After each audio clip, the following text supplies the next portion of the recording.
कृपा hair tonic, आयुर्वेदिक औषधी वनस्पतींचे परिपूर्ण मिश्रण, 100% आयुर्वेदिक. कणकवली विधानसभा मतदारसंघ आरोप प्रत्यारोपांनी चांगलाच तापलाय.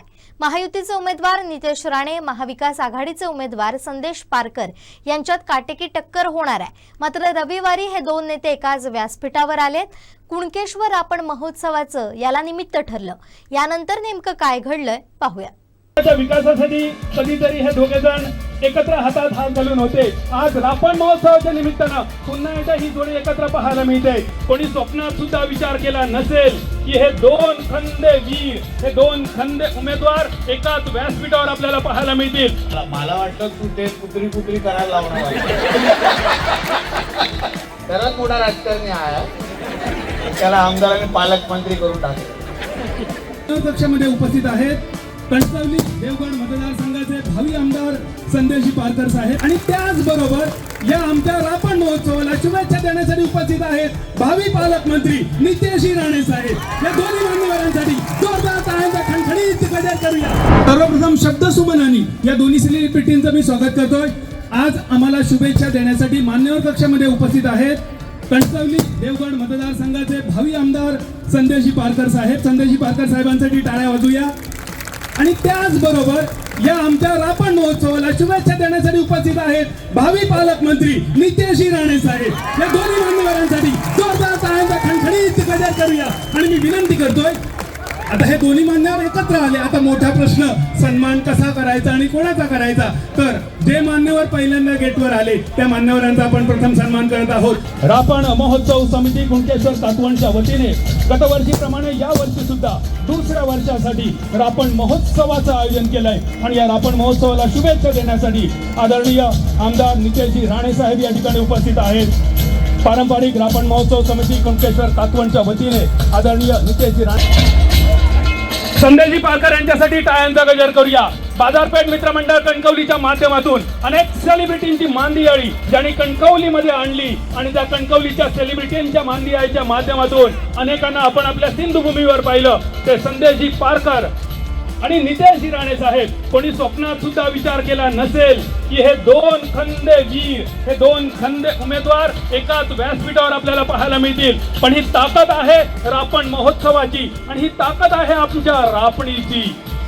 ज्या दर्यावरती मच्छीमार बांधवांनी गेले अनेक वर्ष ही रापणीची परंपरा जिवंत ठेवली, त्या मच्छीमार बांधवांनी हे करून दाखवलं. या दोन खंद्या वीरांना आणि दोन उमेदवारांना एकाच व्यासपीठावर आणून दाखवलं.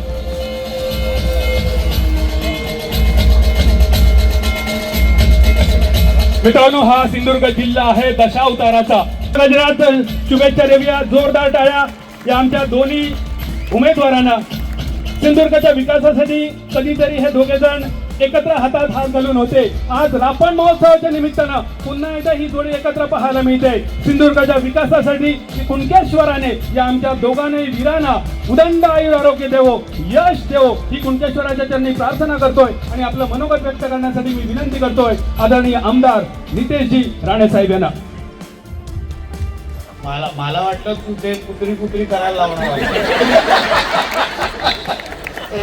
भाषण करायला लाव तरच मोठा राजकारणी आहे.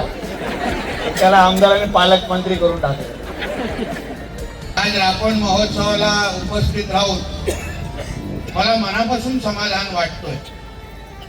जेव्हा आमच्या एकनाथ तेलीजीने आणि सगळ्या लोकांनी हा रापण महोत्सव सुरू केला पूर्ण समितीने, तेव्हा मला मुळातच ती संकल्पना अतिशय आवडली. आणि आपल्या देवगडमध्ये अशा पद्धतीची नवीन संकल्पना राबवली जाते याबद्दल या भागाचा लोकप्रतिनिधी आमदार म्हणून मला माझ्या या सर्व सहकाऱ्यांवर मनापासून त्यांचा अभिमान वाटतो. अशा पद्धतीच्या संकल्पना फार क्वचितच होतात, जिथे रापण महोत्सवाच्या निमित्ताने आपण आपली संस्कृती, खाद्य संस्कृती आणि एकंदरीत आपण आपल्या कुटुंबावर काही क्षण जेव्हा आनंदाचे घालू शकतो, तेव्हा निश्चित पद्धतीने एक वेगळं कौतुक करण्यासारखा हा कार्यक्रम आहे. आणि यावर्षी तर त्यांनी कृषी महोत्सव पण याला जोडून दिलेला आहे. तसं मला ती संकल्पना काय आवडली नाही. मी त्यांना सांगितलं होतं की बाबा रापण महोत्सव करत असाल तर त्याच्यावरच लक्ष द्या, नाही तर हळूहळू पुरं बीज भरून टाकाल. आणि म्हणून रापण महोत्सव ही जी संकल्पना आहे ती मी आयोजकांना सांगेन, ही आपण अजून मोठी करायला पाहिजे, जेणेकरून महाराष्ट्रामध्ये अन्य जिल्ह्यामध्ये पण ह्याची चर्चा झाली पाहिजे. लोकांना काहीतरी वेगळं अनुभवायला भेटतं, काहीतरी वेगळं पाहायला मिळतं आणि त्यामुळे आपल्या या भागाचं पर्यटन, रोजगार या सगळ्या गोष्टीमध्ये निश्चित पद्धतीने भर पडेल. म्हणून ह्या रापण महोत्सवाच्या निमित्ताने मी माझ्या सगळ्याच आयोजक मान्यवरांना, सहकाऱ्यांना मी तुम्हाला मनापासून शुभेच्छा देतो की हे जे पूर्ण वातावरण पाहिल्यानंतर हा रापण महोत्सव किती यशस्वी झालेला आहे हे डोळ्यात समोर बघितल्यानंतरच आपल्याला अनुभवायला भेटतं. जे काही मंचावर असलेले कलाकार होते ते एवढा आनंदाचा क्षण देत होते आणि आम्हालाही दोघांनाही धावपळीच्या ह्या पूर्ण काळामध्ये तुम्ही लोकांनी काहीतरी वेगळे क्षण अनुभवायला भेटले. नाहीतर हे आणि मी कुठे एक दुसऱ्याला बघून हसणार होतो, तर कशाला हसायचं. 20 तारखेला एक दुसऱ्याकडे बघितलं, हसू आलं तरी पण हसायचं नाही, असा आमचा कार्यक्रम असतो. पण तरीही तुमच्या सगळ्यांच्या ह्या रापण महोत्सवाच्या ह्या पूर्ण वातावरणामध्ये आम्हाला दोघांनाही काही आनंदाचे क्षण, शांततेचे क्षण अनुभवायला भेटले. यासाठी मी तुमच्या मनापासून आभार मानतो. मी माझ्या सर्व देवगडकरांना आणि सिंधुदुर्गाच्या कानकोपऱ्यातून खरं म्हटलं तर लोक इथे आलेले आहेत, त्यांना सगळ्या जणांना मी आवर्जून सांगेन की याचा जास्तीत जास्त आनंद घ्या. हे आमच्या स्टॉलवर जे असंख्य बचत गट आहेत, स्थानिक बचत गट आहेत, त्यांच्याही खिशाला हातभार लावा.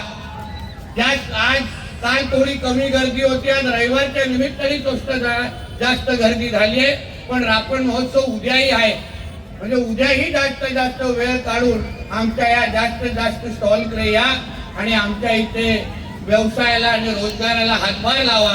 परत एकदा रापण महोत्सवाच्या निमित्ताने मी आपण सगळ्या आयोजकांना मी मनापासून शुभेच्छा देतो. आमचे दिवसभरातले सर्व अपडेट्स, ताज्या घडामोडी आणि थेट लाईव्ह पाहण्यासाठी सबस्क्राईब करा, लाईक करा कोकणचं नंबर 1 महा चॅनल कोकण 7 लाईनचं YouTube चॅनल.